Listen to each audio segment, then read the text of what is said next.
role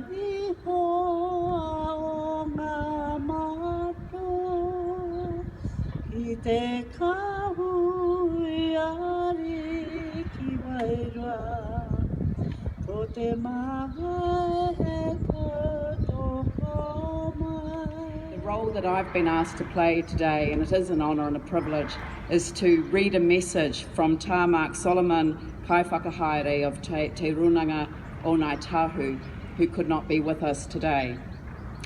I am disappointed not to be able to attend this important event.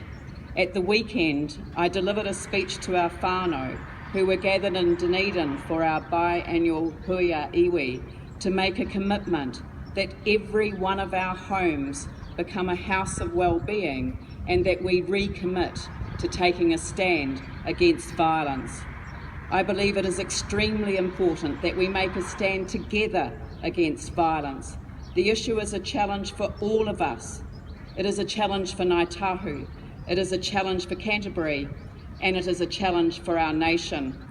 This White Ribbon Day 2015 is the right time to bring high visibility to the strategies and solutions that will help us create a more enduring peace in all our homes.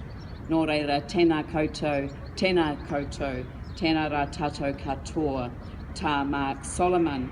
I just wanted to end by reminding people that every single one of the City Councils, my male colleagues, signed a pledge for the city 2 years ago, just after we were elected to office, and it read this: I promise never to commit, condone, or remain silent about violence towards women.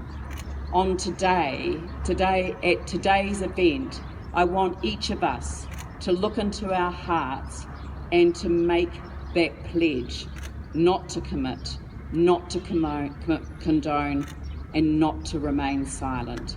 Nō reira, tēnā koutou, tēnā rā tātou katoa.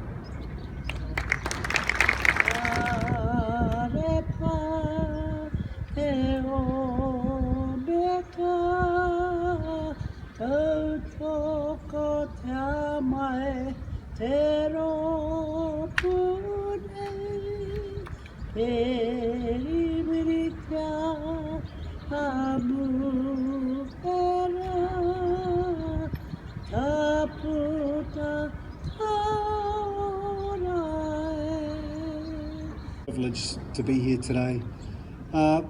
It's interesting when people talk about leadership. One thing we always say at the Crusaders is that leadership starts with you, and it starts with you first.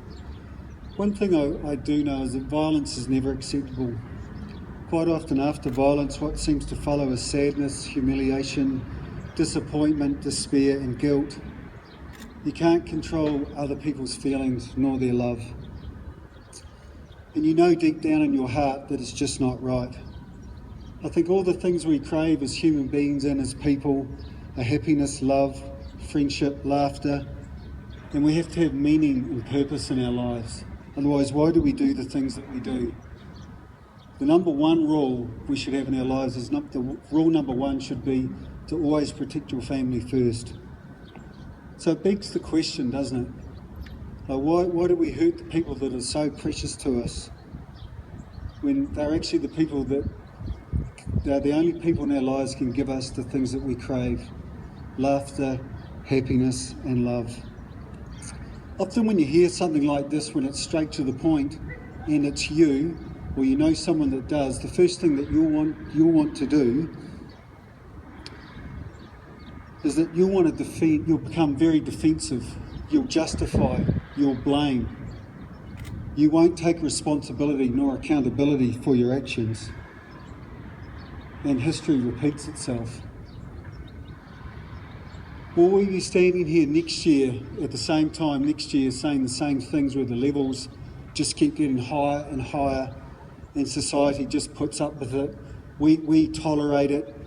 By tolerating it, you're condoning it. So we're here once again, saying the same things over and over again, how it's unacceptable. And we all know here today that it is. You must stop first to break the cycle. It's not the other way around. The responsibility always starts with you, no matter who you are, how old you are. You can break it, but it starts with yourself. So if it's you, I'm now going to personally ask you to stop right now. Have the courageous conversation, firstly with yourself and with your family, the friends, the people that you trust, to have that conversation with you so that you can then take responsibility and do something about it. So that the people around you can live their lives where they feel loved and protected.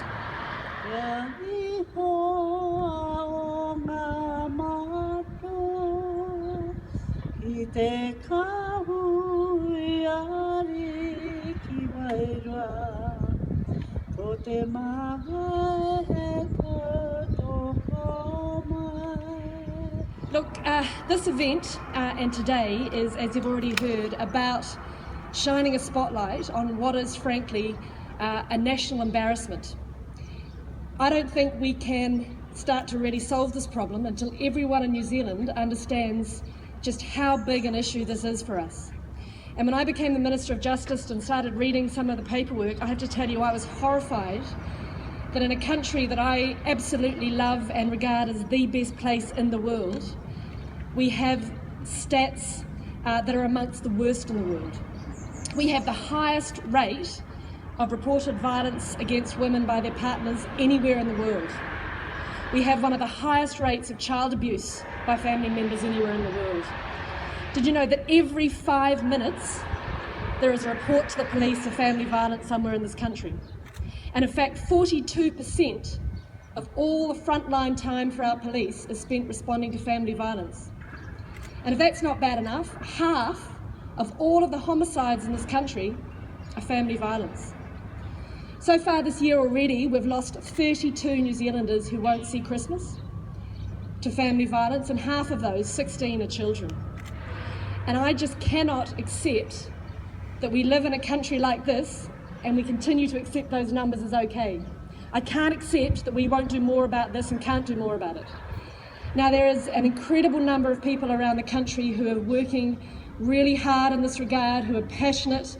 I want to commend the police for the incredible change program they're running to make sure that everything they do is focused on addressing some of this stuff.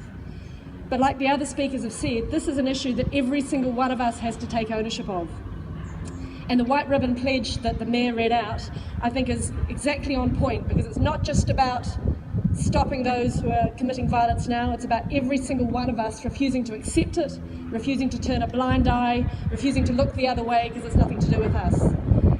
Obviously in Parliament I've got a job to do to try and make sure we have our legal frameworks right, and we're working really hard on that. But actually this isn't a problem that we're going to legislate our way out of. You know, if there was a law we could pass that just made this go away, we'd pass it. If there was a simple program you could fund that would fix it, we'd fund it. We're already spending $1.4 billion a year. But you know what? We're not making enough of a difference. We have to do better. We have to do better.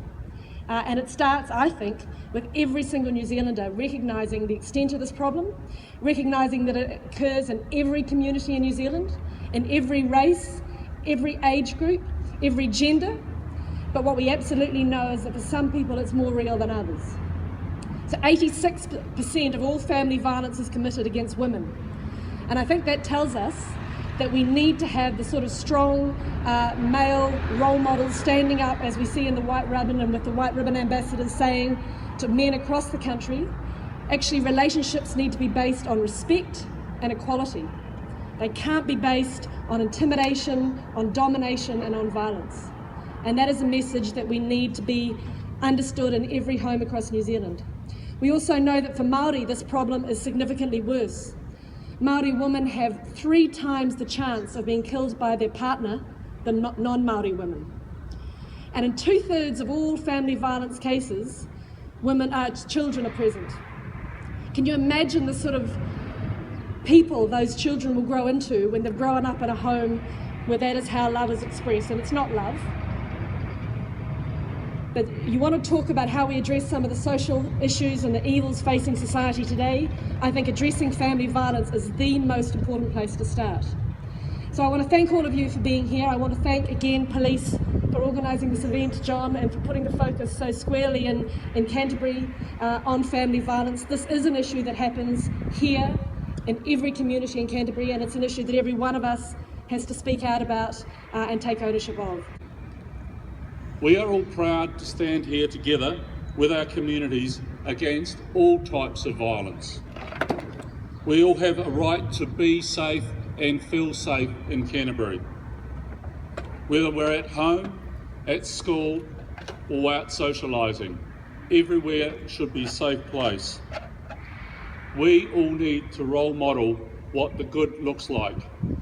The good is about the peace within, not the violence within.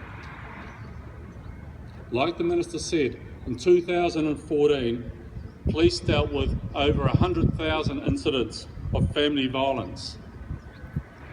That is only the tip of the iceberg, and equates to about 20% of the total family violence we believe is occurring in our communities every single day, 24/7, 365 days a year.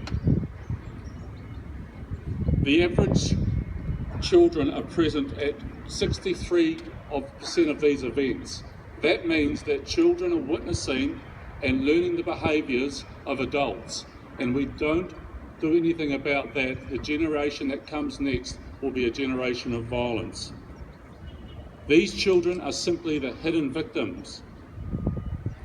Reporting of incidents to us and early intervention with our partner agencies is the key.